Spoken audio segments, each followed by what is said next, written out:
Thank you. ऐसे ही मेरा हाथ और मेरा साथ थामे रखिएगा, छोड़िएगा मत। मैं आपसे हूँ और मैं आपके लिए हूँ।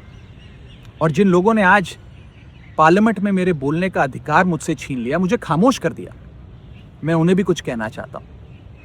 मेरी खामोशी को मेरी हार मत समझ लेना। मेरी खामोशी को मेरी हार मत समझ लेना। मैं वो दरिया हूं जो वक्त आने पर सैलाब बनता है। जय हिंद।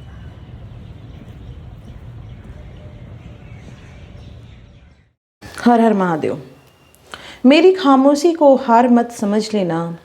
मेरी खामोशी को हार मत समझ लेना। मुझे खामोश कराया गया है, मैं खामोश हुआ नहीं हूँ।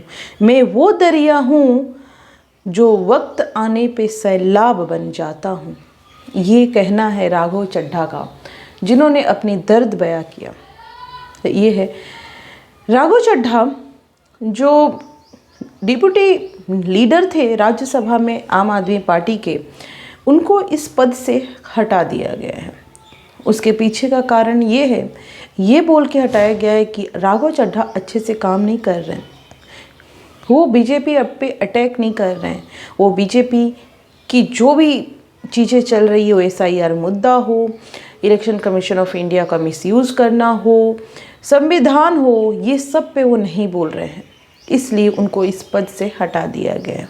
राघव चड्ढा का कहना है कि मैं हमेशा राज्यसभा में जो चीज़ें आम जनता की है उसका मुद्दा उठाते आया हूँ, लेकिन आपने आम जनता का तो मुद्दा उठाया है, लेकिन आम आदमी पार्टी का मुद्दा नहीं उठाया है, इसीलिए आप बर्खास्त होते हैं। आम आदमी पार्टी के नेता सौरभ भारद्वाज हो, आतिशी हो या फिर संजय सिंह हो, जम के हमला बोला है। यहाँ तक कि बोला है कि राघव चड्ढा डर गए हैं, राघव चड्ढा और जो डर गया वो मर गया, यहाँ तक राघव चड्ढा के बारे में बोला गया है। तो राघव चड्ढा को राज्यसभा में, यहाँ तक कि आम आदमी पार्टी की तरफ से नोटिस आया है कि राज्यसभा में उनको बोलने ना दिया जाए और उनकी जगह पे अशोक मित्तल को बनाया गया है आम आदमी पार्टी का स्पीकर, जो वहाँ से वो अब बोलेंगे, राघव चड्ढा नहीं बोलेंगे। तो राघव चड्ढा पे आम आदमी पार्टी का जो ये एक्शन है सीधे तौर पे दिखाता है कि राघव चड्ढा और आम आदमी पार्टी के बीच कुछ अनबन जरूर चल रहा है। नेक्स्ट न्यूज़ की तरफ आते हैं। हमारी लजीज डिश का भी स्वाद लेना। अमित शाह रिसेंटली बंगाल दौरे पे हैं। उन्होंने एक ट्वीट किया कि मैं 15 दिन बंगाल में रुकने वाला हूँ। इस पे TMC कार्यकर्ता, TMC के नेताओं ने सजेशन देना शुरू कर दिया। उनका कहना है कि बंगाल में पर्यटकों का स्वागत है, आप जितना चाहे उतना दिन रुक सकते हैं। इसमें एक चीज़ नोटिस करने वाली चीज़ है कि TMC को ऐसा लगता है कि बंगाल सिर्फ उन्हीं का है और यहाँ पे जो बाहर से आते हैं वो पर्यटक होते हैं। तो थोड़ा ये गलत फहमी उनको दूर रखना चाहिए। बाकी चुनाव है, चुनाव में मुद्दे तो उठते हैं। उस पर अमित शाह को सजेशन दी गई कि यहाँ पे बहुत सारे जो यहाँ के लजीज डिश है उसको आपको चखना चाहिए, स्वाद लेना चाहिए। उसमें मांसाहारी भी चीज़, जिन्होंने व्यंजन को लिस्ट दिया उसमें मांसाहारी भी, नॉन वेज भी था।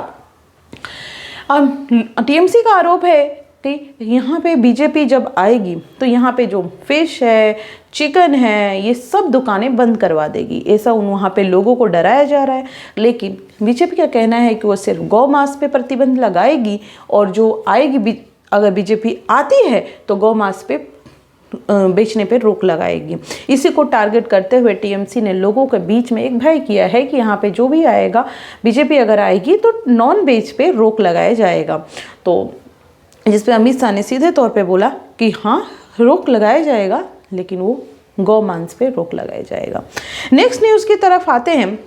ईरान ने अमेरिका के F-35 जो एक एडवांस जेट है, जो रडार की पकड़ से भी दूर और भारी सुरक्षा वाले हवाई क्षेत्र में भी बहुत अच्छे ढंग से ऑपरेट करता है, जो कि एक एडवांस टेक्नोलॉजी से बना हुआ जेट है F-35, जिसको ईरान ने अपने ड्रोन हमले से मार गिराया है।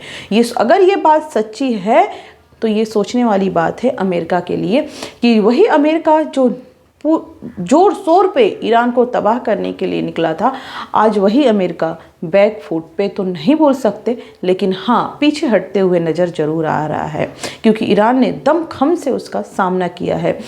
इसीलिए बोलते हैं कि कभी भी कुछ भी चीज़ें स्टार्ट करें उससे पहले सोच समझ के करना चाहिए, क्योंकि नुकसान वॉर में 2 कंट्री है तो दोनों के को भी लॉस देखने को मिलता है। तो अगर ये सच है कि F-35 को मार गिरा है ईरान ने, तो अमेरिका के लिए ये थोड़ा चिंता का विषय जरूर है। इसके अलावा मिडिल ईस्ट में प्रभाव तनाव बढ़ते जा रहा है, ये आपको भी पता है। उसी बीच कुवैत में ईरान ने कुवैत के मीना अल अहमदी तेल रिफाइनरी पर भी ड्रोन हमला किया है, जिसको लेकर के बोला जा रहा है कि ईरान वो सब मिडिल ईस्ट पे भी हावी होने का चाह रहा है और ये हमला करते जा रहा है। ईरान के पूर्व विदेश मंत्री का कहना है कि ईरान को खुद ही घोषित कर देना चाहिए कि हम सीज फायर का ऐलान करते हैं और अपनी जीत खुद ही बता देना चाहिए, क्योंकि डोनाल्ड ट्रंप सिर्फ जब से हो गया बातें करते जा रहे हैं, उनके पास अब कोई चीज़ नहीं है जो आगे वो लड़ाई को कंटिन्यू करे। तो ये विदेश मंत्री जो पूर्व विदेश मंत्री है ईरान का, उनका कहना है।